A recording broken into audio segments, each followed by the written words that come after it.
Hey, this is Paul, and today we're going to do a farm tour. I grow over 300 varieties of dragon fruit, so strap in and let's share some of these amazing plants. So let's start down here.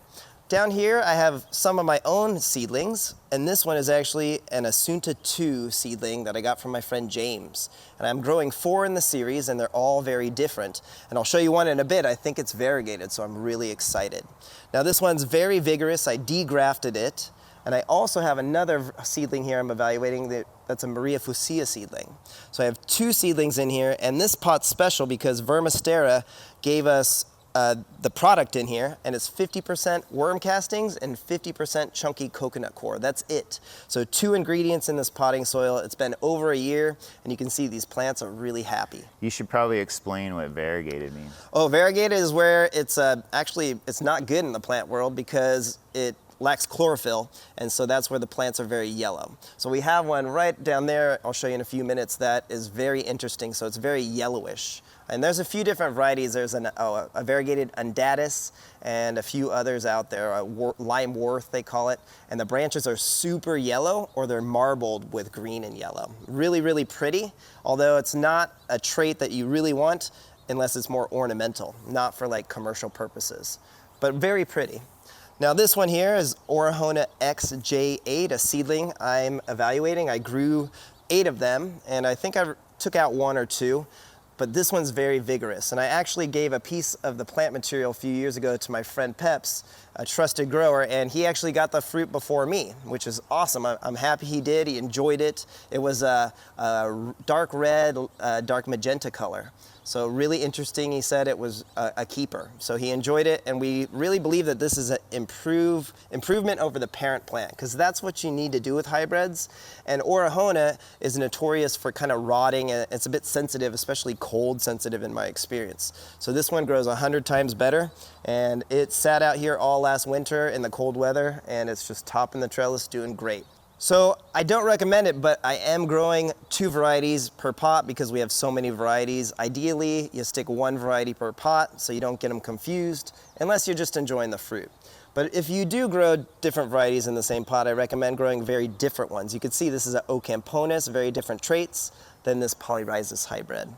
But ideally, again, I would prefer to do 1 variety per pot if I could, but it's just not economically feasible for me at this time. Now this one is really special to me. This was Paul Thompson's Ocamponus, and I got it from my friend, the late Leo Manuel, and it's actually finally fruiting here, or flowering for the first time. So it's got its first bud. Ocamponus tend to be kind of low producers for fruit, but they're very, very hardy plants, as you can see, and very spiny, and not my favorite to eat personally. Now this one is another plant. This is a Guatemalan, and it was a mislabeled one from my friend Leo, and the fruit's delicious, but it's a mislabeled plant, so that's a no ID. Over here, I'm growing, let's see, a few different Cosmic Charlies. So I have Leo Manuel's Cosmic Charlie, I have Spicy Exotics Cosmic Charlie, and I also have, on this side, let's see, another one from Matt's Landscape. So this is just my Cosmic Charlie pot, I should say, and this is 2S. Paul Thompson's 2S was renamed Cosmic Charlie. It's a delicious fruit. Now here is Tony Pachenko's TP66, a pink-fleshed variety, grows really well.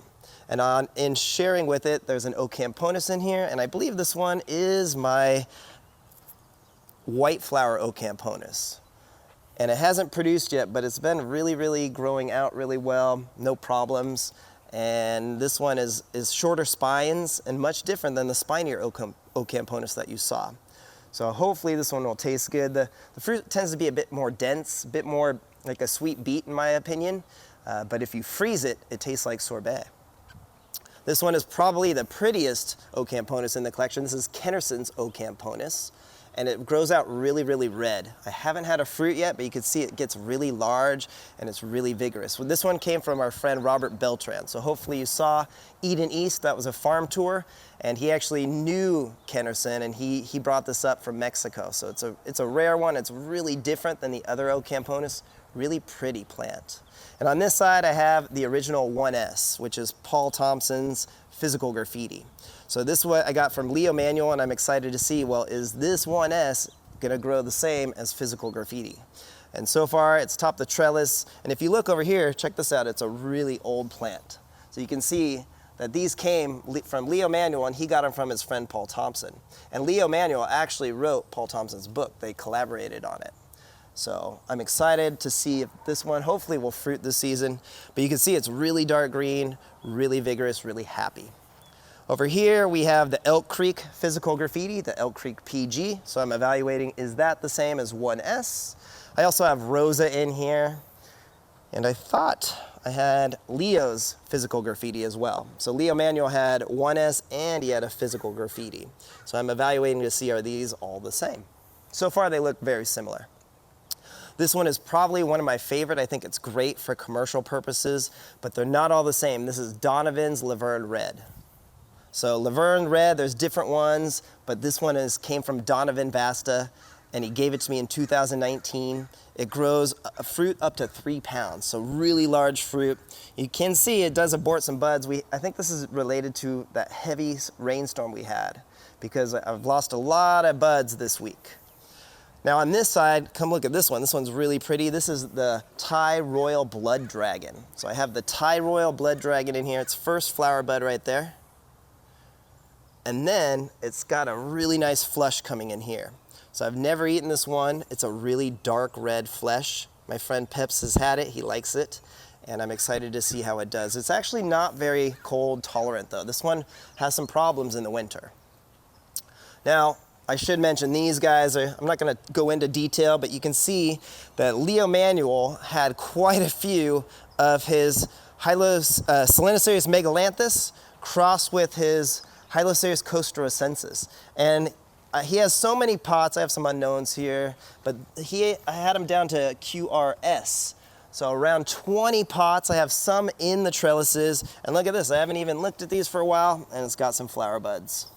But not all of Leo's dragons and these hybrids are the same. There are some very unique ones. So what I am doing is protecting them with this burlap, and then they get some afternoon shade from my neighbor's fig tree.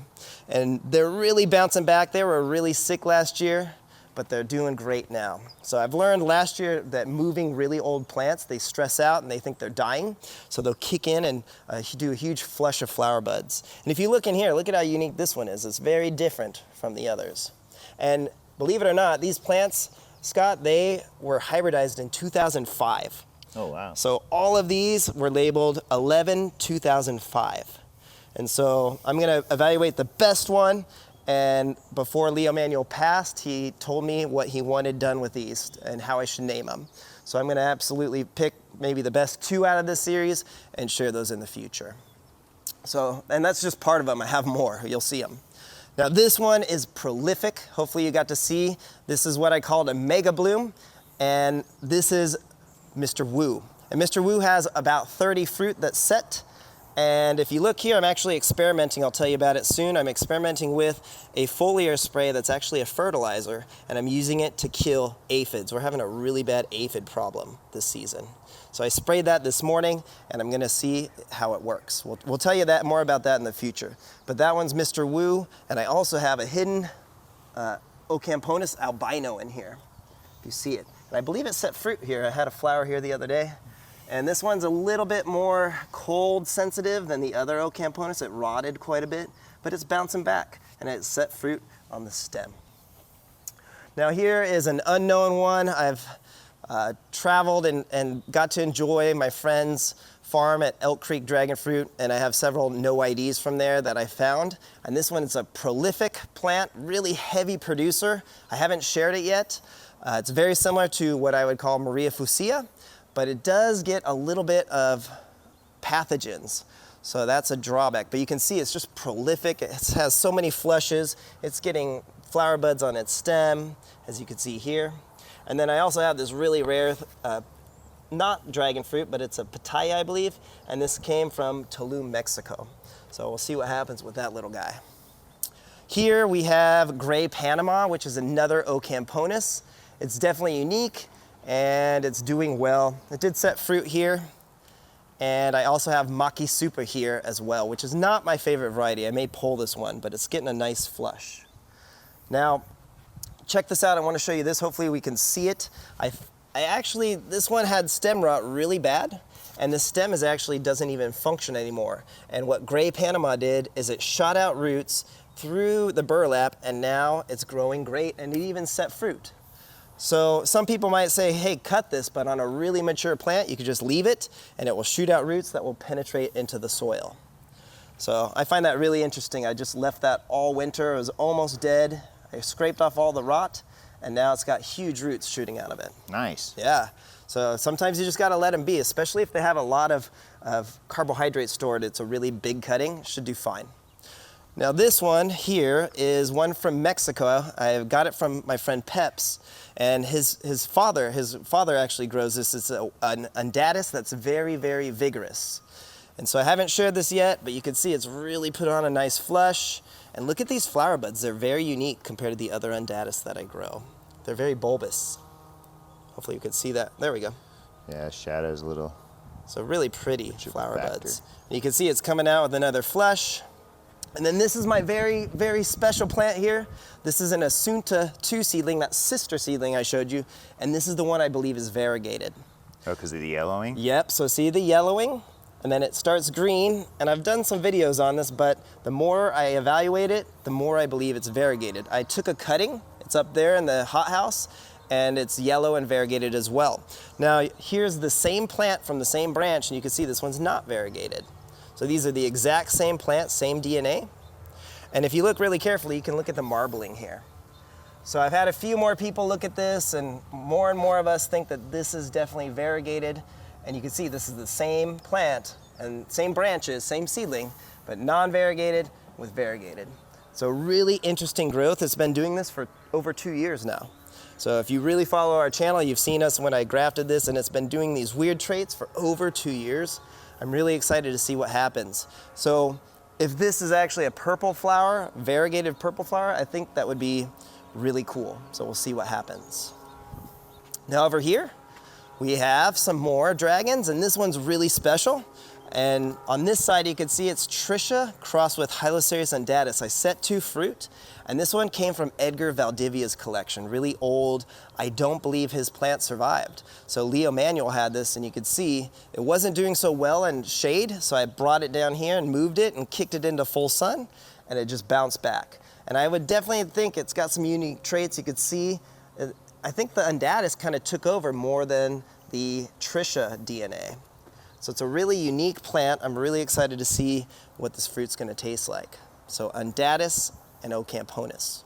And on this side, I have something else beautiful here. This is a no ID Guatemalan from my friend Peps, and it's been really prolific. It's similar to American Beauty, and it's doing really well. So just a no ID Guatemalan. I really like Guatemalan varieties. This is San Ignacio, probably my favorite of the series besides Caslau. So it's similar to Lisa, Sabra, and more. But this one tends to do really well. Blooms a little later. So they get started a little later, but they will also have fruit later in the season. So a really delicious red flesh variety. That's San Ignacio. And then on this side is Leo's Connie Meyer. So Leo had a really old Connie Meyer. You can see how old it is down here at the stem. Oh yeah. Really. It's got a lot of barking. Oh yeah. So it's an old plant doing really well, set lots of fruit, and it really bounced back. And it's growing in full sun, so it's actually really happy in full sun. Now this one I may pull this season. A lot of growers are actually talking about pulling Tricia, and Tricia's really spiny, and Tricia tastes okay. It's really dense flesh. It's not my favorite variety, and El Grullo is the parent. So Edgar Valdivia hybridized El Grullo with an undatus, I believe, to make Tricia really early on. It's a shy bloomer, it's really spiny, it gets really large, and it's a really pretty flower, but definitely not my favorite to eat. Basically, it's kind of dangerous, and it's not that good, so it's kind of not worth it. And it's a low producer. I mean, you can see this is a very large plant. I have 4. I have tissue cultured plant, I have it from Elk Creek, and I have it from Wallace Ranch, and it's all the same, and they all really don't put out too many flowers. Does it stress in the winter too from the cold? Or no, this one's overall really hardy. It's just really, it does yellow in the sun because it gets so thick. It's just blah, right? It's just okay. So if you live in the desert and you really like antioxidant fruits, because the red flesh, it's a red flesh variety, is really good for you. And like I said, some people, I bring this fruit and this is their favorite one. So everybody has different tastes. It tastes like beets a little bit, right? It's a sweet beet. The thing I don't like it's really dense. It's a dense texture, and I prefer the more melony, kind of watery fruit. Like something like this. This one's much different. This is Pink Panther. So this is Selenicereus cetaceus, they call it. And it's a heavy producer. This is Pink Panther. I got it from Richard Lee at Grafting Dragon Fruit. And I also have one from Leo Manuel. Is Pink Panther one of the ones that are like Sugar Dragon? Yeah, it's similar to Sugar Dragon. The fruit's small, but it's a little bit more pink than magenta. It's a lighter colored flesh. How's the flavor? As far as they all taste really pretty much the same, but personally I like Neon the most because it has the least amount of earthiness at the finish. I feel like I get the soapiness. In the I call it Sugar soapiness, Dragon, but some people say earthy. Yeah. But yeah, it's a little bit of a soapy finish and not so bad on Pink Panther. Okay. But I generally like them, and it's not, it depends on the fruit. Sometimes it's a little soapy, sometimes it's not. Now this one is a really old Shayna. I also have Shayna in there, and I got this one from Leo Manuel. It's a Guatemalan, and it prefers a bit more shade. It's kind of sensitive. So I wouldn't say it's the #1 Guatemalan to grow. There's several, but this one, it's a good one. So Shayna. Now here is a really, really big Kathy Von Arum, and I have it from a few sources. I have it from Ricardo and Gilbert and Spicy Exotics. It's got a lot of fruit on it this season. But out of the three sisters, Connie Meyer, Kathy Von Arum, and Bruni, this one's the most sensitive to me. So it tends to get a lot of rot in the heat, and then it's the least cold sensitive. And you can even see this one, I've cut off many branches, but here's what happens. It just kind of rots when it gets around 100. And so if you look here on this branch, rotten. So it's not my favorite of the three, but I'm excited to see how it tastes this season. I haven't eaten it. Now this one here is really special to me because it's really being productive, and they call it Pine Island Purple. I found it in Leo Manuel's collection. It's probably one of Paul Thompson's hybrids. It could be Purple Haze, I'm not sure yet. I'm evaluating it, but you can see it's doing really well. And it does have some slightly unique shaped flowers, so it could even be a seedling. And I'm really interested to see how this one plays out. Pine Island Purple. This one is the Black Dragon, the original Black Dragon, and it's Selenicereus grandiflorus crossed with Hylocereus ocamponus. And we actually picked two fruit, and this one's the third one. I'm leaving it on longer to see if it gets darker in color and to see if it improves the flavor or unimproves the flavor. Now this one does have spines that do not brush off, so be careful with it. They don't brush off easily, and this one's really spiny. On this side I have Danny's Pride of Fallbrook, and this is the one that I believe is the true Pride of Fallbrook. And what it is it looks like a Nicaraguan type variety, but it produces a Guatemalan looking fruit. It's really good, it's a magenta fruit, really unique plant. And this one came out of Nicaragua. So Elk Creek grew it for a while. They got it from Romero Lobo, if the story is accurate. And so this one actually should probably be called the Pride of Nicaragua, if you think about it. But really good plant, the Pride of Fallbrook. Now here we have Leo's Selenicereus cetaceus, which is similar to Sugar Dragon as well. They say it's a little sweeter, and then it does get spines on the fruit. Look at all those ants. Yeah, I'm having aphid problems. So I'm spraying them, and these ants are mad. But you can see there's spines on the fruit, so that's a little bit different, but it will be kind of similar to Sugar Dragon. They say that this one's really, really sweet. Now I also have an Assunta 2, and this one is an old mother plant that came from Elk Creek Dragon Fruit, and I actually cut and pulled the whole mother plant. I bought it from my friend Linda, and so this is her original Assunta. Now she called it Assunta, but people that grew it out called it Assunta 2. So we know that Edgar Valdivia grew a lot of seedlings, so this one may be a version of Assunta 2, we're not quite sure. But either way, it's a special, really sweet plant. And this one is where I got the breeding program for the variegated one and the other ones I've showed you. So believe it or not, this is the mother of this variegated plant here. So I like to keep them close so I can evaluate them. Now this one here is my favorite white flesh fruit. So if you like Undatus, this is my favorite. This is K1, and I got it from Spicy Exotics. Really nice, vigorous growth, big fruit, and it doesn't break down in the heat.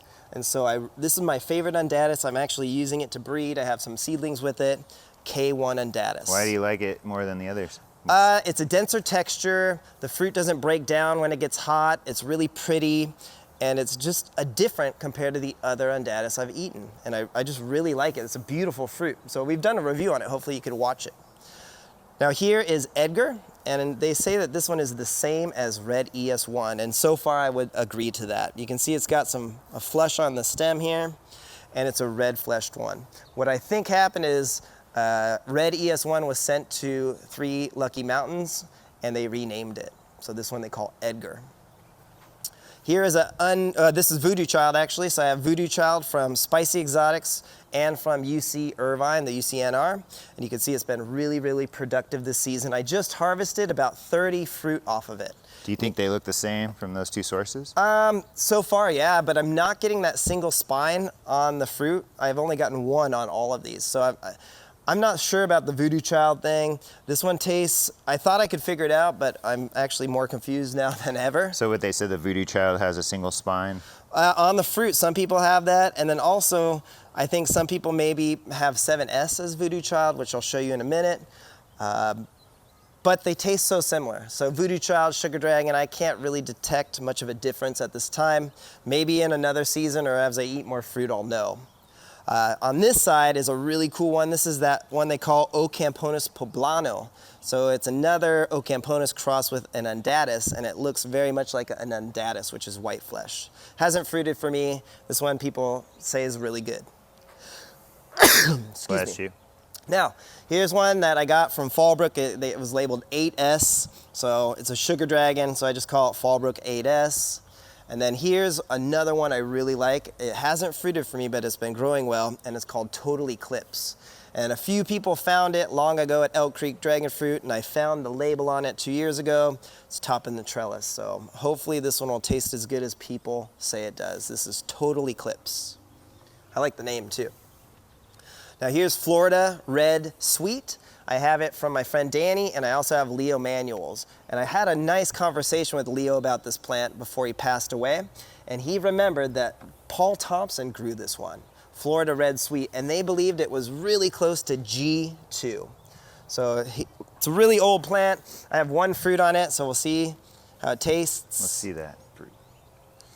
But I just remember that Leo was really clear that day, and he said Paul Thompson grew Florida Red Sweet, and it's not Florida Sweet Red, it's Florida Red Sweet. And he had a giant plant, so we cut it out and moved it, and it's bouncing back. And then this one I got from Oceanside Dragon Fruit. I haven't shared it yet, and this one is an Isis seedling that he let me have. And he grew it out, he got a fruit in 1 year, but the fruit is not yellow-skinned, because Isis is a yellow-skinned undatus, but this one ended up being really sweet and red skin. So I'm excited to see how it does. It really took off this season, especially with our new fertilizing program. So hopefully next season I'll get a fruit off of it, or maybe later this year. Now this one is Larry Dodson's Self-Fertile. It's from my friend Leo Manuel, and I did talk to Larry Dodson, and he said he got, if he remembers correctly, he got this plant from Flores Penton, Guatemala.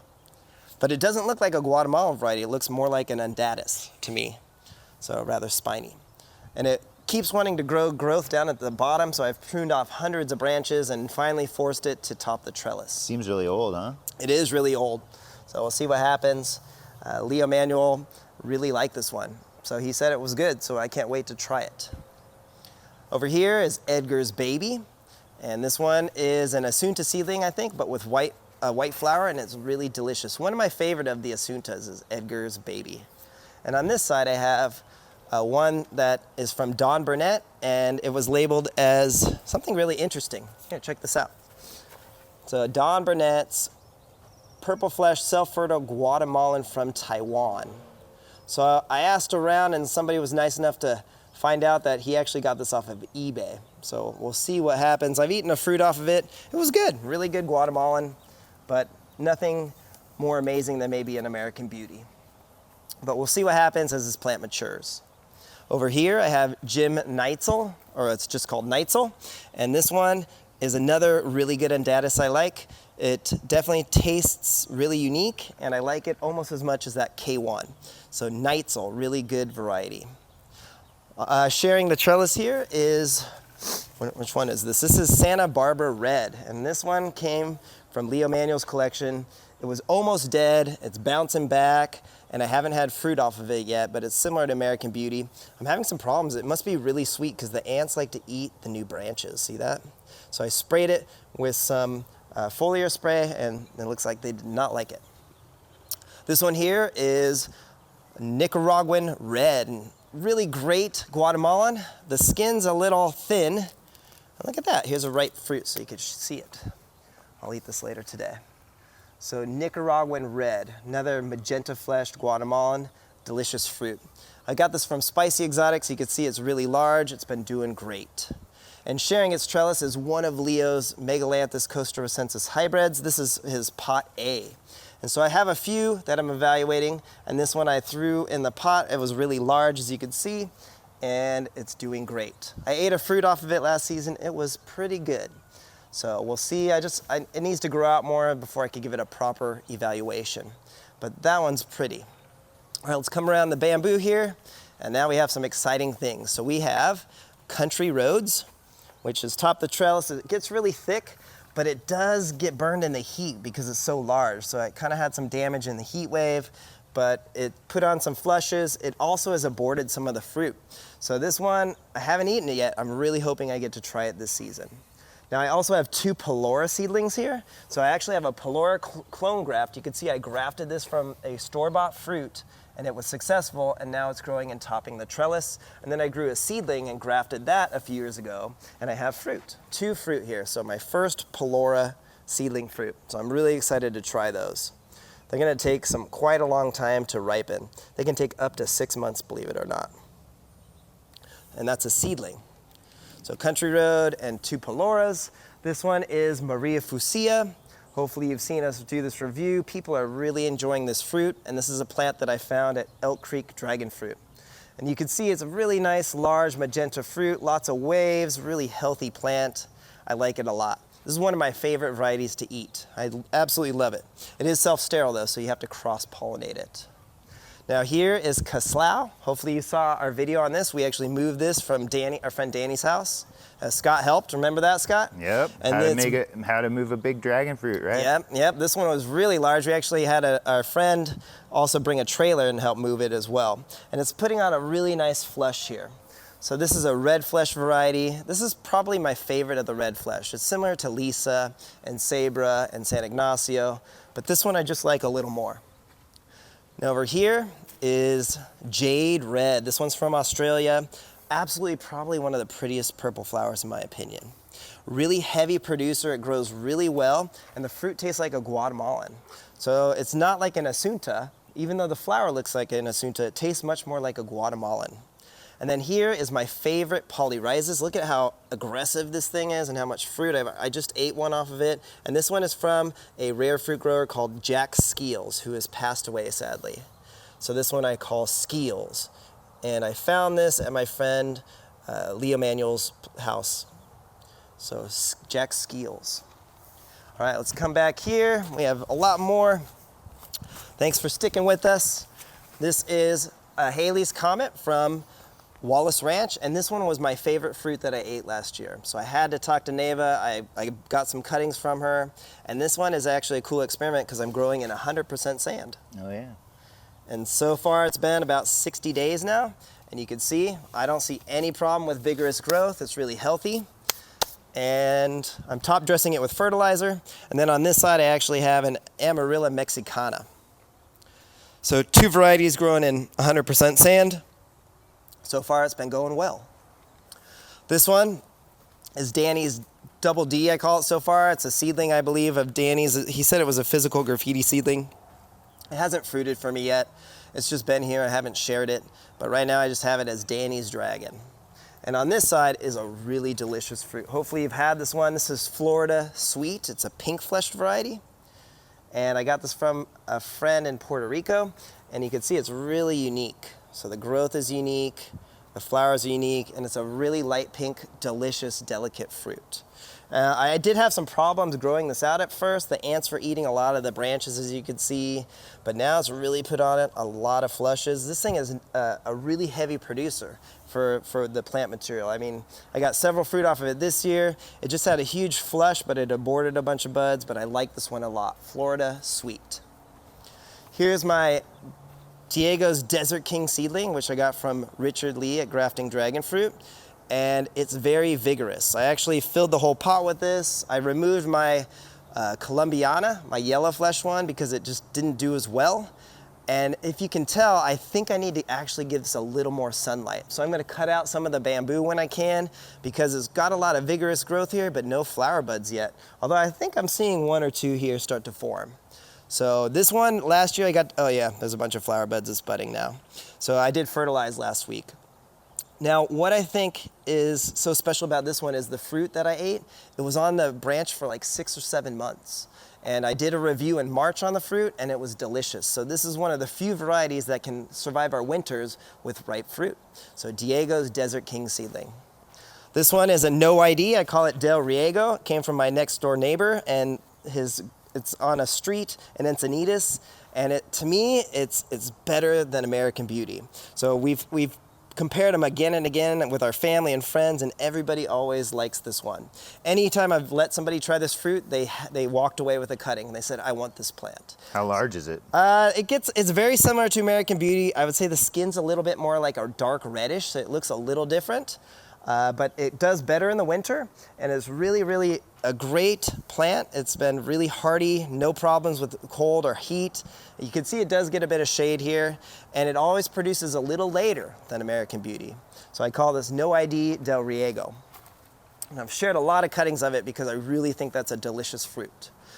Now, this one here is a Selenocereus cetaceous.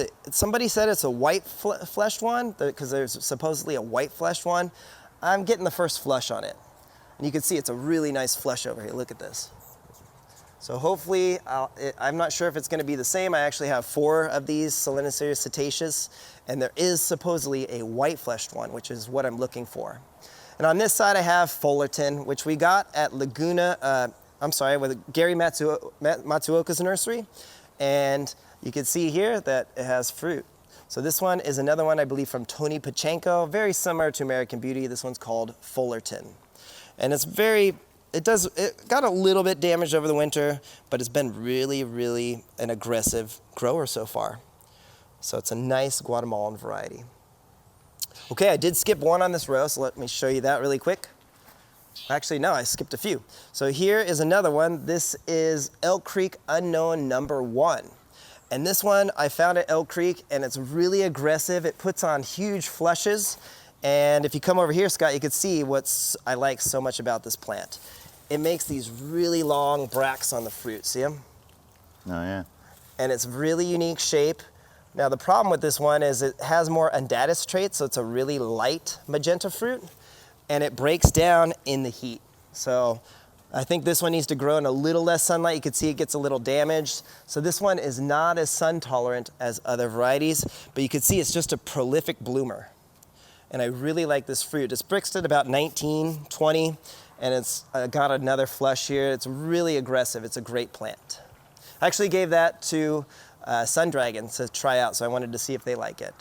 Now here's a few of my hybrids. This is another Maria Fucsia seedling. It's growing really thick, really healthy.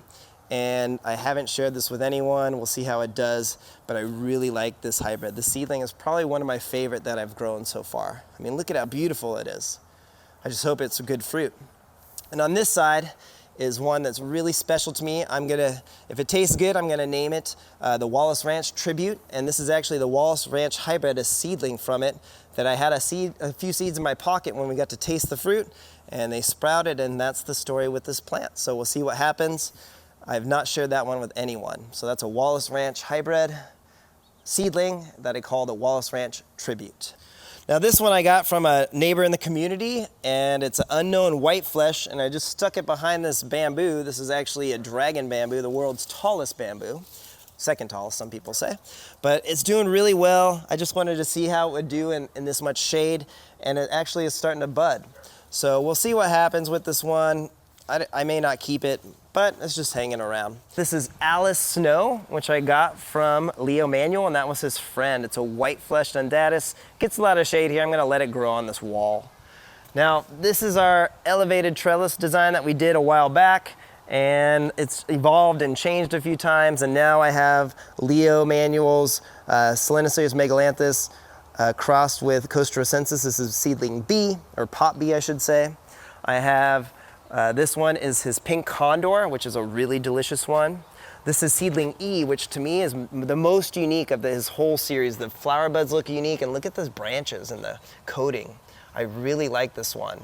So I have not gotten fruit off of it, but it had flower buds that aborted last season. But really, really pretty plant. Here is Selenoceus spinulosus. All the fruit aborted off of it, but it's really happy here, and it makes the smallest little flowers I've ever seen. Monkey tail cactus. Here's the Selenoceus, the queen of the night here. This is Selenoceus petransis. Petransis, I said it wrong. Is that a budding flower? Yeah, it's really hairy, and they actually don't taste that good. So we have that. I have a sugar dragon seedling in here as well. I call it Sugar Dragon X. I have the Lost Dutchman. I have an unknown Laverne purple in here, a grandiflorus, and so many other things in here. Lots of Selenoceus as well. Is that the Dutchman? This is the Lost Dutchman. Check out the fruit. It's looking pretty cool.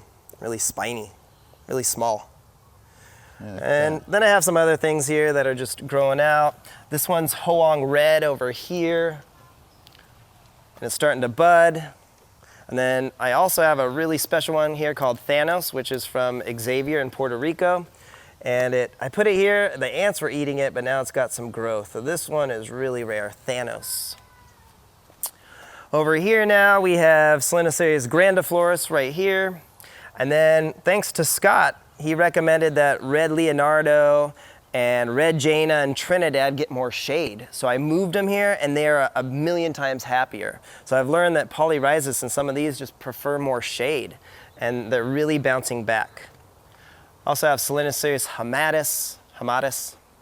And then last weekend I got to meet the Gray Martin, who's one of my heroes, and he gave me some plants, and this is his opal. So I have 2 plants that are opal. So I'm excited to grow these and plant them.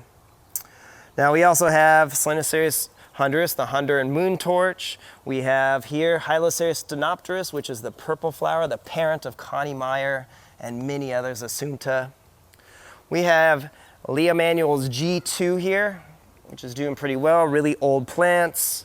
We have Red Jaina. We have this really weird white-fleshed seedling from the botanical gardens that my friend gave me. It's called an unknown white crossed with PG.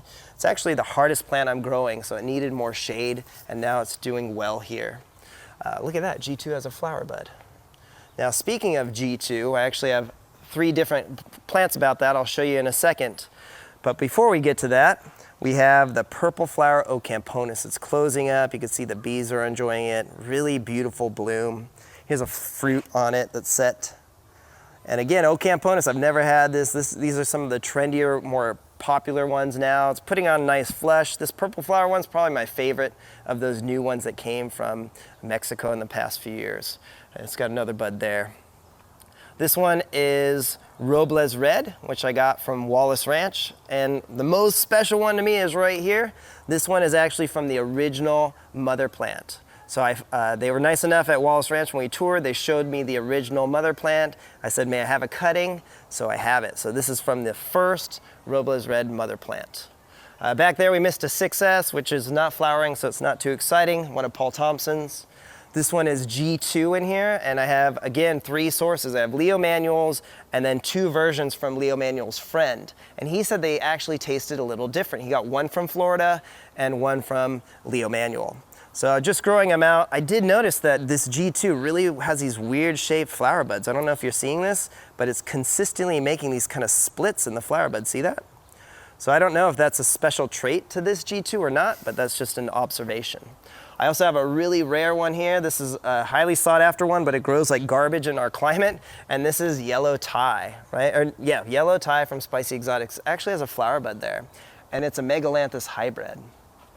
Now over here is G1. So I have G1, G2, G3. This is G1. It's the most sensitive of the G series. And it's actually a parent plant of the really popular like Queen Denarius and Connie G. So G1, and then I have an Assunta 5 Ventura on this side. So Assunta 5 Ventura. Here is my favorite of the G series. This is G3. Nice flushes, earliest to bloom, really productive plant. And this one was Leo Manuel's, and this was Leo Manuel's favorite of the G series. I actually have 2 pots of it. I like it that much. And you can see that they're all about the same age, but the G3 tends to grow the best. And so look at how old it is too. Look at this. You can see how old it is, and this was Leo Manuel's. So it's really corked over, really beautiful old plant. This is a different G2. This one is the other one. I'm gonna evaluate and see how it does. And it's mixed up in here with Leo Jr., one of the plants that I named from Leo Manuel's collection. And Leo crossed this, it's 7S crossed with Neon. So really rare, and it actually has a fruit over here. Scott, check it out.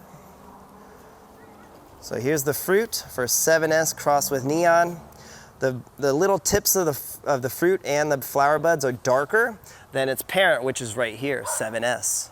And this 7S is Paul Thompson's missing one. They said it was died in the frost, but not before he gave it to Sven Meriton, which is this one came from, and then Leo had it. Now, I think 7S didn't stick around because it's more of a shy producer, as you could see. Not too many flower buds. It's definitely a lighter colored flesh as well. And this is one of my top 5s for sure. I absolutely love this plant. This is Laverne Pink. We call it Paul's Laverne Pink because there's different versions. This was actually a mislabeled Laverne Red I bought from a friend gave us, and he bought it from a nursery. So really pale pink fruit. You can see it's really spiny compared to other Laverne Pinks. And it Brixes at about 24 consistently. This one is absolutely delicious fruit. One of my favorite, especially if you like sweet flavors. Now with it is my favorite Orahona seedling. Hopefully you've seen some of the others, 8 and 7, and this one's number 4. And what I like about it compared to its sisters is it grows really dark red. And in the heat wave, it's dark red. It's so unique, the growth, compared to the 7 other seedlings. It hasn't fruited for me yet, but it's really, hopefully gonna flower this season. I'm really hoping on it. And you can see the more mature branches are really thick, really pretty plant. So this is Orahona XJ4. Now over here, I have actually 3 things. I have Dark Star, I have 9S, and I have the orange flower Ocamponus. And look at that fruit, really beautiful. I can't wait to try it. Really pretty plant. And I've evaluated and I consider Dark Star and 9S the same, so don't waste your money buying both. They flower at the same time, they fruit taste the same, and it's really an aggressive grower. Look at that. So Dark Star, 9S, and the purple flower Ocamponus.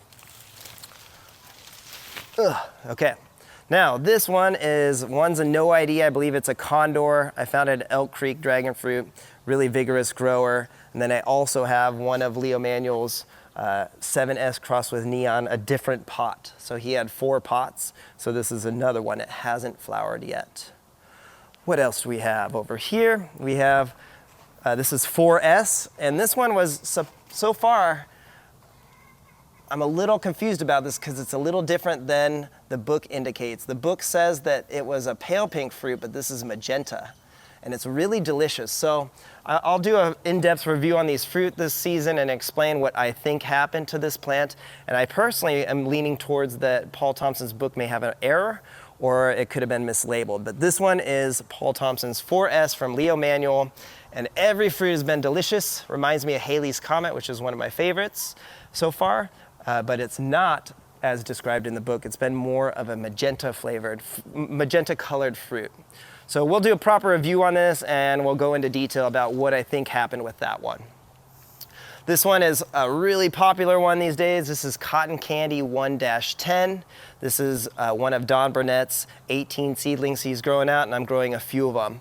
This one tastes really good. I got it from Donovan Vasta, who named it, and you can see how prolific it is. Did get a little bit of damage in the winter, as you can see up here, but it bounced back. I've taken a lot of cuttings off of it, and I gave some away. I sold some for 10 bucks, and I like this plant a lot. Really good. I mean, look at these fruit. I can't wait to eat them this season. Really large, too. And then on this side is another one that people are saying is great. This is Esmeralda, which is from Mexico, and it's a green-skinned undatus white flesh. I set 2 fruit on it. It's been really an aggressive grower, vigorous plant. So Esmeralda. Over here is another really aggressive grower. We got this you were there, Scott. We got this from Oceanside Dragon Fruit, and this was their mislabeled Kathy Von Arum. And it tastes really similar to Axe, and it's really, I would say it's more of an aggressive grower than Axe. So possibly another Asunta seedling, really beautiful plant. The fruits are delicious. The flowers are beautiful. Yeah, really reaches for the sky. Oh yeah, and I've pruned off so many branches. It's like, I call it an Axe on steroids, in my opinion. Maggie's Axe on steroids.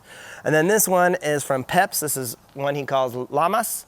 And it produces like a Guatemalan fruit. It's some really unique plant he got early on, and nothing grows like it. So I really like it. It's a delicious fruit, and it grows really well. It's just a little spiny, but great plant. Over here I have Asunta 5 Paco, which is the official Asunta 5. I got this from Ricardo, who got it from Edgar Valdivia himself. So this came from Edgar Valdivia's collection. And another really rare one I put with it is from Edgar Valdivia, and this one's called Alora, which is a white flesh, no, it's a purple flower, but white flesh fruit. So Alora, not too many people have it. I got this from my friend Richard Renshaw. He's awesome, really great guy. Now, we got to come back up here because we talked about Cotton Candy 110, but now we got to talk about the sister seedlings. And so these ones are really expensive these days. Cuttings are going for a lot of money, highly sought after. And this one is seedling 1-12. Now, Leo Manuel and Don Burnett traded rare hybrids several years ago, 2017. And this is how Leo Manuel acquired it. And then he passed away and I bought it. So this one, Kim Pham has, and I believe she has named it, but I'm not sure what. So that's seedling 1-12. On this side, I have Connie G, which is 1-3. I have it from Kim and from Spicy Exotics. And I bought a $100 cutting last season. It was very large. It topped the trellis, and you can see it's already producing really nice branches. So Connie G. And on this side, I have a really unique plant from Leo Manuel, and it's Leo Manuel's Hylocereus undatus crossed with Hylocereus costarricensis. So really aggressive grower. It ended up being a decent fruit last year, but the plant wasn't really happy, so I gave it more sun, and look at it now. So much better. Really old plant too, look at this. So this is one of Leo's seedlings. He had so many. So he is actually a really popular hybridizer that most people didn't know about. Now over here, this is seedling 1-3, and I was told that I'm the only one with it. Leo Manuel had it, and I didn't know what to do, so I decided I wanted to give this one away for free. So I've given away a lot of different cuttings so people can grow this one and see what they think for themselves. So we'll see what happens. This is seedling 1-3. Looks healthy. It is. It's really healthy, topping the trellis. I actually have 2 pots of it. So this one is one I'm growing to evaluate the fruit, and the other one I'm growing to share cuttings. Now this one here is the last one of the series, I believe. It's Queen Daenerys, which is 1-4. So Queen Daenerys, the beautiful flower, hopefully you've seen it. And so I bought this one. It's the least spiny of the series that I have. And then on this side, I have Edgar Valdivia's Red Undatus. So I'm not sure if this one got renamed Vietnamese Red, but this one I found in Leo Manuel's collection. Here's one of Leo's tags. And again, it says Red Undatus Ed Val.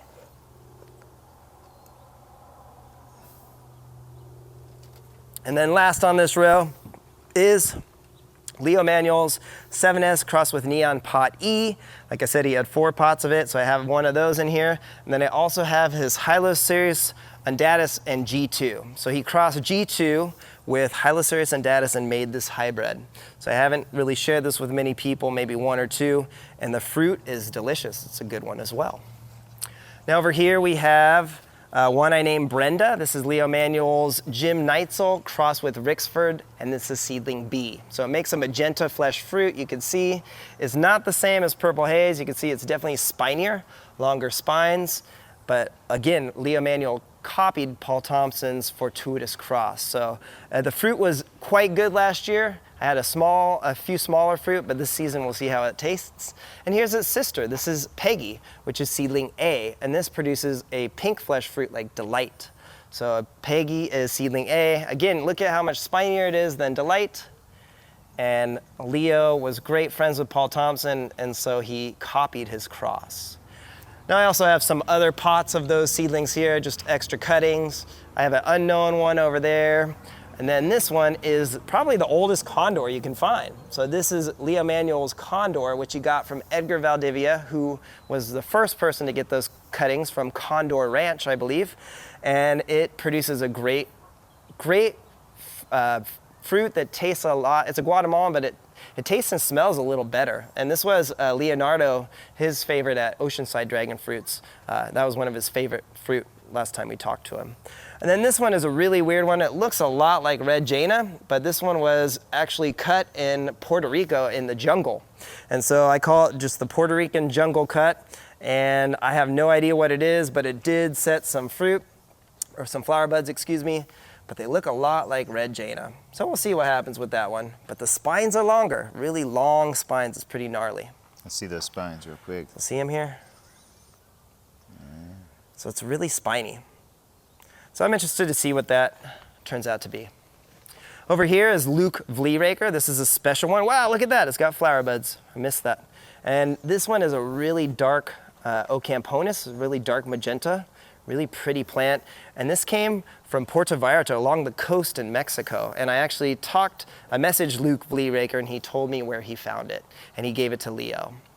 On this side is actually, this one's a no idea, but this one is the sweetest Guatemalan I have, believe it or not. This one bricksed at 21.5, and this one was labeled from Leo Manuel's collection as Leo's eBay self-fertile.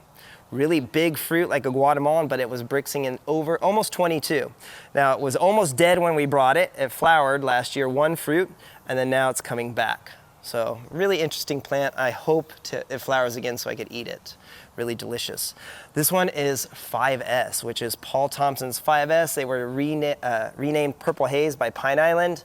And I've grown out some Purple Haze from different places, and I removed them because I have 5S and I noticed that some grow really dark green. I've noticed some variances. So like I said, I just pulled the others and I'm only keeping 5S. It's a delicious fruit, really, really vigorous grower. And inside that pot as well, I have one of Leo's hybrids, and this is pot D. So he has so many of them, and this is pot D. Look at how old it is. You can see it's like a tree. So I just put it in here. Had an extra space and it seems really happy. All right, we talked about that one. Let's head over here. Head up here, Scott. We missed these, sorry. Now, this pot is really cool. I'm excited to talk about this one because this is my tribute to Paul Thompson. This is his Houghton, they say, which is one of the parent plants for Sugar Dragon, and Rixford. Now, Rixford had been renamed by Kim. They renamed it Rix because it was the wrong one. Then they named it Tropicana, but those are basically, I think, a G2 or something really similar. Now, this one, I believe, is the real Rixford. And I brought a cutting to Gray Martin and he instantly had recognized some characteristics. So he thinks it could be Rixford. I'm really excited to see how it grows out. So this is my Paul Thompson tribute pot. Over here is Leo's Dragon. I believe Spicy Exotics has it and Leo had it. It's actually one of his hybrids, like I said, the Selenocereus megalanthus costarricensis cross, but he named this one Leo's Dragon. It has a flower bud up here. I just have it growing in the orange tree. Yeah, a nice little bud. Maybe we can get back there. Hopefully you can get there. See it? Yeah, there it So is. just having it hang out here on this lemon tree. It's doing a lot better now. I was not so happy when we moved it. Then this pot are two of my hybrids. This is Paul's Laverne Pink crossed with Trisha. Hasn't flowered yet. It's been growing quite well. I'm hoping this branch produces a flower bud this season. And on this side I have a PG seedling, a physical graffiti seedling, and I call it PGX. And it's been growing really well, really twisted branches, really interesting colored growth, but no flowers or fruit on that one yet. Over here is one from Mexico from my friend Peps, and this was a red flesh one. It hasn't fruited yet. It's growing pretty unique though, so I don't have anything else like it. And that one's from Mexico.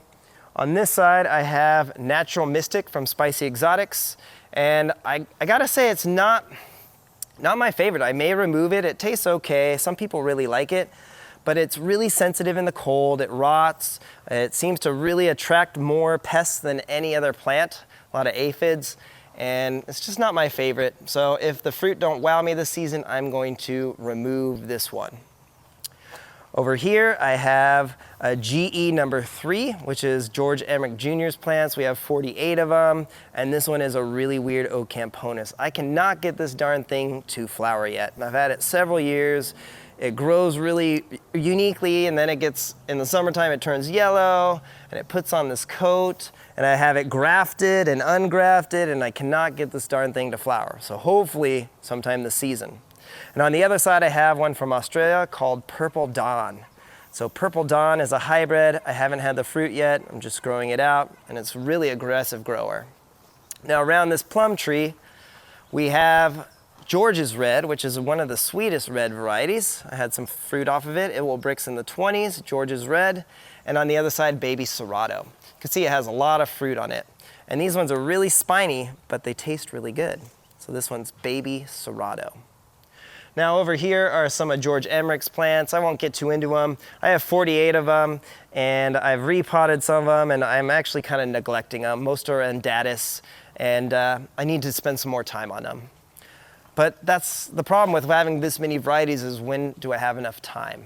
So now, let's go. Do you want to go up the hill, Scott, or down? Yeah, just start from the bottom. So let's go down here, head down here. We got some really interesting things, and then we'll head back up.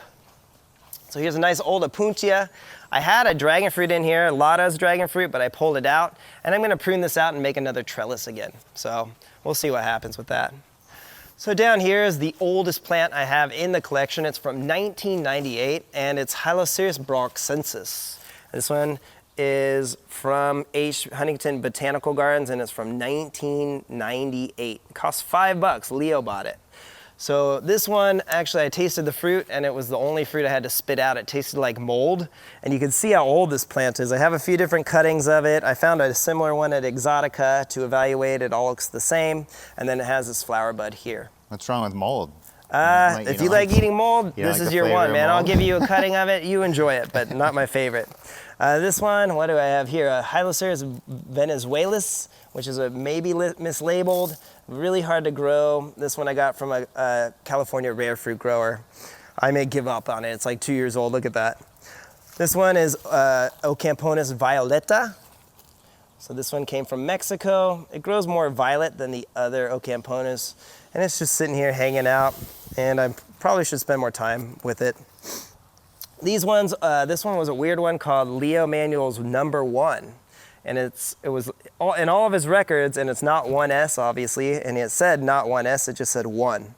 So it hasn't grown much for me. Reminds me kind of a red ES1, so I'm not sure what that is. This one is San Lorenzo. I got this one, or is it just Lorenzo? It's not Hong Red, what's this? San Lorenzo, and I got this from Nick C. It's another Ocamponus. You can see I'm kind of neglecting the Ocamponus, I hate to say. This is the Pride of Fallbrook I got from Linda herself, and it ended up being the wrong one. It was not the correct one. And this one tastes a lot like Lisa Rosa.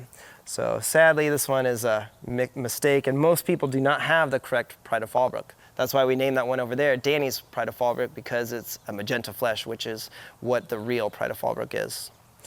Now here, I got, what else do I have here? This is Lisa from Elk Creek, Lisa. This one came from, where did this one come from? This is Rosario from Belize, but I learned that they just imported Nicaraguan plants. It grows like horrible. This is a no ID, Sabra, some other things I'm neglecting. And then up here is where we have some better plants and more interesting things. So right here is Lorenzo, which is different supposedly than San Lorenzo. And then here's that one, Scott, that Leonardo called watermelon, and it's never grown well for me. He said it tastes like watermelon, but you have this cutting as well, don't you? Yeah, it's doing a little better than yours, but yeah, it's still slow to grow. Yeah, I've had some, it just never taken off. No fruit. Yet. This one has been really hard for me to grow. This is an Ocamponus medusa. People really have been searching for this one, but it's the least cold tolerant of all the Ocamponus I grow. So it's rotted out over the winter, and I had to start again. This one is an unknown cetaceous I got from Nick. This one is Edgar Valdivia's Red ES1. So it's a classic, and this is Edgar's seedling number 1. It's a decent fruit, not my favorite. So it lost to Trellis, I hate to say, but it's a decent plant. This one is another one of Leo's 7S crossed with neons. This is pot C, and it was doing really poorly in a shadier environment, and so I pulled it and put it here a few weeks ago, and you can see it's got a flower bud now, branches. This old plant is now having some growth, and it even put out a flower bud. So it looks like this plant just needed more sunlight. Here is one of Leo's no IDs. This one was found inside a pot, and it was in the pot of his 3S red. So I'm hoping maybe this is that punch one that nobody can find, because people keep talking about one called Punch, and we haven't found it yet. So the one we did a video on, that Punch, was definitely a Cosmic Charlie, which is 2S. So I'm really hoping, could this be Punch, or is it just a no ID? This is Hylocereus peruvianus, which is a white-fleshed undatus. Been slow to grow, but it's happy now, and I probably should tie it up better. This one is one I called Salt's Dragon. It's GE number 20. I named it because this one is so unique. The fruit looks like white fleshed, but it's a deep red inside. It tastes pretty good. And I named it Salt's Dragon because when George Emmerich Jr. passed away, his cat was his beloved cat Salt. It disappeared the same day, and nobody ever found it. So to pay tribute to these rare fruit growers, I thought it'd be nice to name it Salt's Dragon. This one is an unknown one. It's most likely Maria Rosa. I found it at Elk Creek with Danny, and it's growing exactly like Elk Creek's Maria Rosa. Now this one is a pale pink self-sterile plant, and it grows really dark, really short branches. It's a delicious, it's probably one of my favorite. I would almost call it white-fleshed, but most people say it's pale pink, just so slightly pink. Self-sterile, delicious, big round fruit. This one is one of my favorite seedlings. It keeps flowering, but the flowers abort. It has not flowered yet. This is a G3 crossed with Physical Graffiti. So G3 crossed with Physical Graffiti. I didn't hybridize this. My friend, a California rare fruit grower, gave me the seedling. So I'm excited to see how it tastes. It should be really, really cool and really tasty, I hope. You can see I've never grafted it, and it's doing great. This is another one of Leo Manuel's G3s. This is the second trellis I have of it. He liked it so much, and it's still been really productive. I've eaten several fruit off of it this season already. Now this one, I really hope it flowers this season. This is the oldest 8S that is probably known in existence. This was Leo Manuel's, and he collected it from Paul Thompson himself, January 17th, 2002. So this is from 2002, it's 21 years old, and I pulled it out. It almost died last year, and I had it up the hill in the shade, and it didn't do much, and so I put it here just last week, and I'm blasting it with more sunlight, and we'll see what happens. And so I have this original 8S next to Sugar Dragon and Arizona Purple and Neon and all the others to see, are they the same or different. So this one's Arizona Purple. This one did get a spine on the fruit. So like the Voodoo Child, so interesting. Arizona Purple. This is Sugar Dragon from Elk Creek Farms, and they renamed 8S Sugar Dragon. You can see how productive it is. And then here's Danny's Sugar Dragon. He called it SD9. I do not see a difference. It's just a more possibly productive Sugar Dragon, but I have them side by side. They're very much the same. This was Leo Manuel's favorite of this smaller fruit, and this one's Neon. And this one came from Leo's collection. David Archer is the person that I believe named it. But you can see it's a little bit more sensitive, and it hasn't been so happy. So I'm wondering, is it just because it's so old? It's looking a lot better now. It's got more flower buds, but it was really yellow. Or maybe it needs more sun. So right now I'm just leaving it here. I took some cuttings, and I'm gonna put one in full sun to see what happens. If you look, the fruit almost looks a little bigger right now than Sugar Dragon, so we'll see. This is Kip's Red. This one is a popular Guatemalan that grows pretty quickly, and you can find this at local nurseries, so they still sell it today. I believe it's San Marcos Nursery is who sells it, Kip's Red. This one is probably the oldest Frankie's Red in existence. As you can see, it's from Leo Manuel from 2005, and it's finally got my first flower bud here. And look at it, it's like a pine tree. Yeah, it just gets barky. So really barky, really hard to grow. It didn't do much last season when we moved it, and I kept it under this California pepper tree to really give it less sunlight. Yeah, I think and it I like think it's shade helping. more. And look at all this beautiful new growth. It's really happy. I've pruned off a lot, and now I finally have a flower bed. This is what some people say is one of the best tasting fruit. Self-fertile as well. This one is Bloody Mary, which is giving me some problems, so I gave it more shade. It really rotted out last season. It had topped the trellis down the hill in full sun, and then totally rotted this spring. And then this one I moved several times. It's Hyloceus trigonosus. It's the one from Puerto Rico, the native, that's bicolored, two-colored fruit. And I think they named it HS Chameleon. Three Lucky Mountains renamed it. But for some reason, it's died the past few seasons. It died back, and so I just repotted it again. And it's a little sensitive in my climate, but much better in the shade. Kind of needs to find a sweet spot. Now, this one may not look like much, but this one's really special to me as well, because this one is Frankie's Red crossed with Assunta. And my friend Richard Renshaw hybridized it, and it's been hard for him to grow. I don't believe he's ever had a fruit, so he shipped me out this plant, and I've got it in here adjusting it, and I'm going to experiment to see if we can get it to grow out. But wow, what a special hybrid. Frankie's Red crossed with Assunta.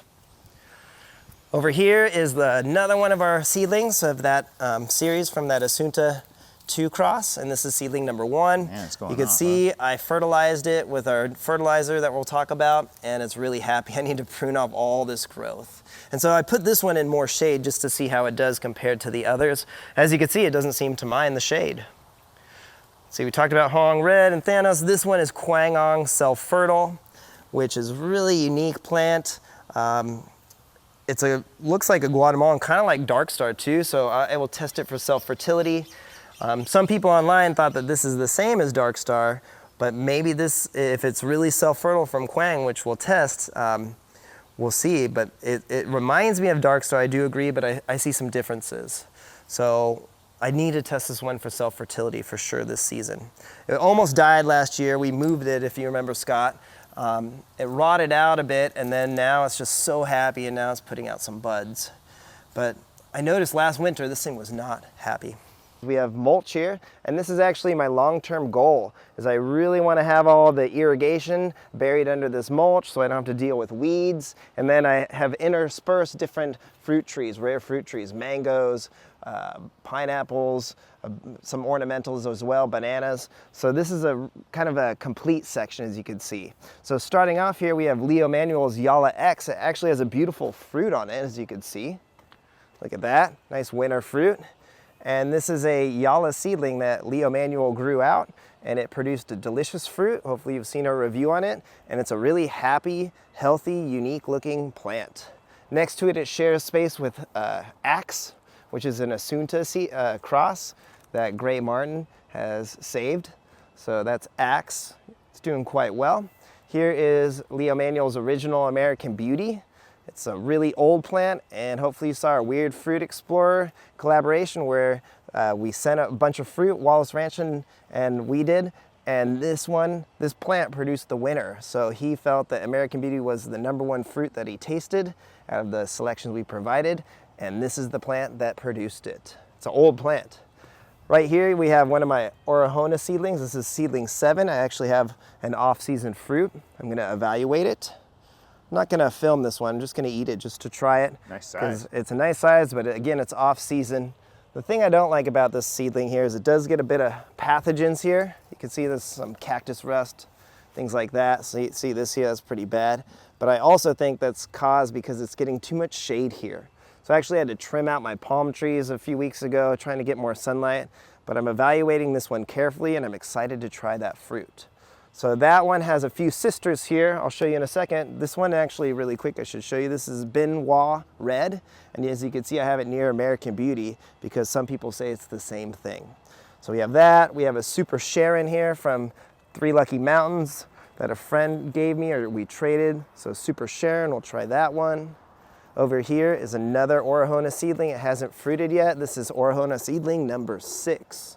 So the sister to the last one I showed you, I actually just have it growing under this plant. It's really healthy here. Getting a bit too much shade in this spot though. Here's a different seedling that we evaluated the fruit. This is seedling number 5, and hopefully you saw our video on that. It's a delicious fruit. And this one I grew ungrafted, straight from seed, and you can see how vigorous it is. And out of all the 8 ones that I've grown, this one to me grows the healthiest. It has the least pathogens. It's really vigorous, like I said, and produces these long but beautiful branches and really delicious fruit. And its actual mother is right behind you, Scott. Here is our Orahona. So we grew seeds from this plant, and you might say, well, why is it so small? Well, that's because we grew it in compost. It was in Fox Farm soil, and every winter this plant would rot, and it almost died last season. So I cut it, took 2 last cuttings, and started again. So this plant at one time was a large plant that just could not take the full sun and the compost soil. It's very sensitive. So luckily its offspring are more resilient than the mother plant. Moving on, here is Paul Thompson's 3S, which he renamed Delight. This one's really special to me because it's Leo Manuel's and it's 3S, so it was never named as Delight. And you can actually see, look at how old this plant is. Look at that old stem. And it almost was dead when we got it at Leo's, and I cut it back severely, and look at it now. It's just gorgeous, really healthy. So Paul Thompson's 3S, he named it Delight. This one is another 3. This is Don Burnett's 1-3. I have 2 of them. And this one I've given the name Honesty. And so it hasn't fruited yet, but I've shared it for free for several people, and my whole wish or goal, hopefully, is that this one will always be free for people to share. I thought that'd be kind of cool, so we'll see how it goes. So Don Burnett's 1-3 Honesty. I have 2 plants. I'm really excited to see it fruit this season. Here is Namibia Orange. I've learned a lot about this plant over the years. It's actually Paul Thompson's number 40 in his book. So Namibia Orange, it has an interesting story I've traced back a bit, and it actually does come from a French restaurant that was in Namibia, and then it was brought here to California. And it's been here since the, I believe, late 80s. So a really old variety, Namibia Orange. Here is a really cool seedling, a Caslau seedling I've grown out. Hopefully it will fruit this season, and it's really, really healthy. So Caslau seedling.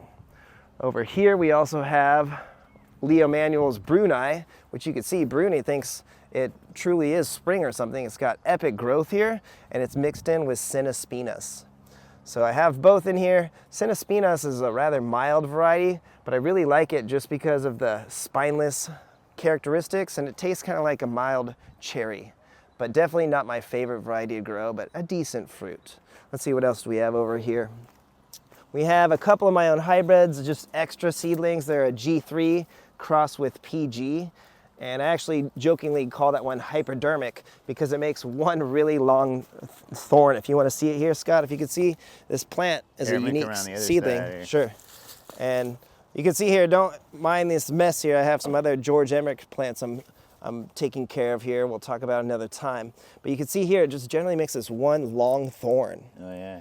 And so this is a G3 crossed with physical graffiti. And so I have a whole trellis over there. It hasn't fruited yet, and I didn't know what to do with all the extra cuttings. So I have like 8 cuttings in this, just growing under this beautiful Haas avocado. And like I said, we're not going to talk about some of George Emmerich Jr.'s plants. I have in the other episodes, so just skip over those. These are in Fox Farms, and I'm changing the potting soil hopefully today. Now the last part of this section is 2 varieties that I'm really excited about. One looks a lot like Sugar Dragon, and it's an unknown cetaceous we found at Exotica Nursery really early on in our dragon fruit journey. In fact, hopefully, Scott, do you remember when we went in that old greenhouse? Yeah. This is the plant that we found. Oh, okay. So there's that one, and then the Sairong's Orange Dragon, which I've talked about before, but I'm really excited to try this beautiful fruit here. Dang, it's been on there since October 9th. So 3 months, and hopefully it'll be ripe soon. It's just popping a few thorns here. So that's interesting. This is a Megalanthus hybrid, and it's gonna have really small seeds. It's gonna be an orange skin, white flesh inside, really sweet. So I had 1 fruit last season. I'm really excited to try that one this season. So this is just part of section 3 here. Let's go down the hill so I can show you all the new changes that we've been making since you've seen our part 2 video. Okay, so here's the newest section. I just built these, and I'm actually kind of upcycling kind of reminded me of Robert, kind of inspired by Robert, one of the growers we visited. And what I did is I have these old fence posts here, and all I did is I drilled holes and used some old rebar, and then I found some rebar caps so I wouldn't get hurt and I won't get hit. And I've turned these into trellises. You can see I wrapped up a bunch of burlap. So this is my I guess my bad child section, my section of that I'm not gonna focus on these ones. I can't kill them, but they're not high ranking on my flavor, or I predict that they're not gonna be that good. So I have a lot of white flesh George Emmerich plants here. These are 1 and 2, you can see. Here's a really unique Ocamponus that actually got a little damaged in the frost here. And this is the coldest part of the yard, by the way. But you can see this is one of GE's number 3, and this is a really unique Ocamponus. I can't get it to fruit. I've had this thing for 4 years. So hopefully it lost its trellis, and I'm gonna keep it here to evaluate. So you can see, you just keep moving down. We have a bunch of dragon fruit. Some of these I actually just repotted. Here's a good example of why you shouldn't actually repot during the off season. You can see this thing's getting blasted by the sun and the cold, and I'm gonna lose these branches. But I knew that was coming into it. It's gonna be fine. But again, you can see here, I just have so many plants. I mean, we have hundreds of varieties, and I don't have the time or the ability to trellis all of them. So this is kind of just my evaluation section. And it's a really far away part of the yard where I can just have it down here. They're gonna be sturdy, and you can see it just goes on and on. I have so many varieties. These are Enzos, mislabeled ones from Elk Creek Dragon Fruit, San Lorenzo, George Emmerich Jr. plants, mislabeled ones. Here's some Sabra, and here's an Ocamponus. So just a bunch of different ones that I've labeled really meticulously. You can see here I used metal labels on all of them and labeled the plants because I don't want them to get mixed up. So this was the incorrect Pride of Fallbrook, the one I got from the source, but it's the wrong one. So you can see I just have kind of a lot of the plants in their kind of timeout list here. And you can see they actually are getting kind of damaged, and they're not getting the care they should, but they're gonna bounce back and do fine. So I'm just gonna continue and put all the kind of unknown, no ID plants I'm not sure of, and just continue down this whole row. So that's kind of what I'm doing this winter. And let me go show you some more changes that we're making here. So hopefully you saw this. This is part 1 of our tour. And notice this is where Mr. Wu was, and now that giant Mr. Wu with the mega bloom is gone. And I know it was a very productive plant, but that fruit is just okay for me. And when we grow so many varieties, Mr. Wu just didn't make the cut. I need the trellis space. So I pulled Mr. Wu and I replaced it with this here, something much more unique. This one here on this side is a Puerto Rican undatus from a grower named Gabriel, and he grew some seedlings, and this white flesh is brixing at 20 in the 20s. So I have 2 sister seedlings, so I replaced Mr. Wu with something hopefully that's gonna taste better. I also replaced this, I had an unknown Elk Creek, hopefully you remember seeing that, and now I'm replacing it with some of our fancy plants from the Puerto Rico. This one is Caprice Sun. So some of these newer hybrids from Puerto Rico, it's actually got, oh look, it got a little bit of damage here in the cold, which is good to know, but the plant's doing fine. And then, to be fair, I did just plant this plant here in December. So I transplanted this in December, and you could see I'm not protecting them. I was able to get the roots in there really carefully, and then I did wrap it, like you can see here. I wrap, whenever I transplant plants, I'll wrap them up with burlap for a few weeks, and then I'll take it off.